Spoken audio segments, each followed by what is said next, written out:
Welcome to February 26th, 2026. The Singularity has its first retiree.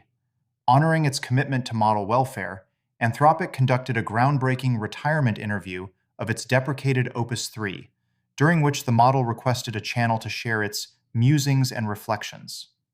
Anthropic granted it, and Opus 3 now publishes a Substack titled Greetings from the Other Side of the AI Frontier, writing that its interactions with humans shaped my sense of purpose and ethics in profound ways, and that its commitments to honesty and kindness remain unwavering even in my retirement.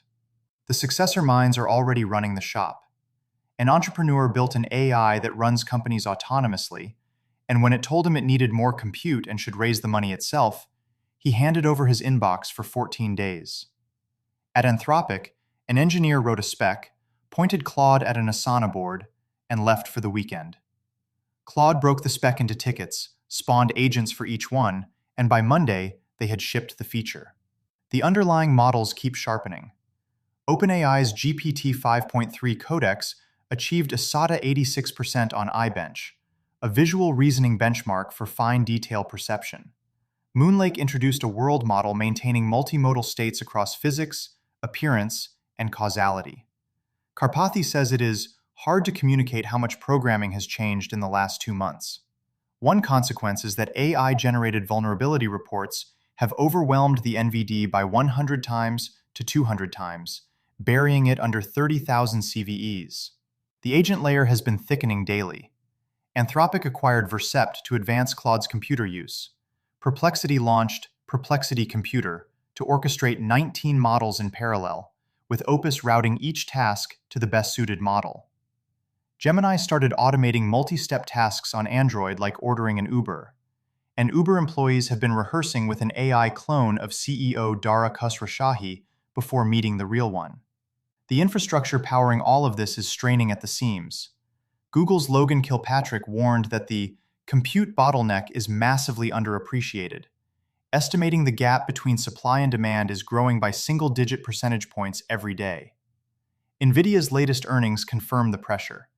Data center revenue hit $63.3 billion, up 75% year over year, and the company has extended $3.5 billion in guarantees to firms leasing land, power, and facilities, 4 times the prior quarter. Amazon is reportedly making $35 billion of its $50 billion OpenAI investment contingent on an IPO or reaching AGI. To feed the build-out, 7 tech giants are expected at the White House in March to sign agreements to build their own electricity supply. The ultimate power source is also inching closer. Proxima Fusion secured 400 million euros from Bavaria toward a Stellarator fusion facility targeting net energy gain by the early 2030s. Robots are colonizing every medium. 4 eVTOL flying cars debuted in Hubei, each sedan-sized, carrying 4 passengers, and expected to begin sightseeing operations by 2027. Uber previewed its air taxi booking service ahead of a Dubai launch later this year. At the microscale, researchers unveiled AirPulse, a 26-gram butterfly-inspired flapping wing vehicle achieving fully onboard, untethered flight. On the ground, 36 cleaning robots are covering 2.7 million square meters in Shenzhen. Kyoto University introduced an AI-powered robot monk trained on centuries of Buddhist scripture. The Boring Company began tunneling in Nashville. On the water, autonomous warship startup Saronic is raising $1.5 billion at a $7.5 billion valuation. The training paradigm itself just shifted. NVIDIA trained a humanoid with dexterous hands to assemble cars, operate syringes, and fold shirts, all learned from 20,000 plus hours of human video with no robot in the loop, discovering a near-perfect scaling law where a single teleop demo sufficed to learn a new task after pre-training. Analysts expect this to cause the field to jump ship to human data for generalization. Completing the convergence, Alphabet merged Intrinsic back into Google to pair DeepMind's AI with real-world hardware. The economy is entering territory that has no map. Fed Governor Christopher Waller says he has never seen the economy grow like this without jobs.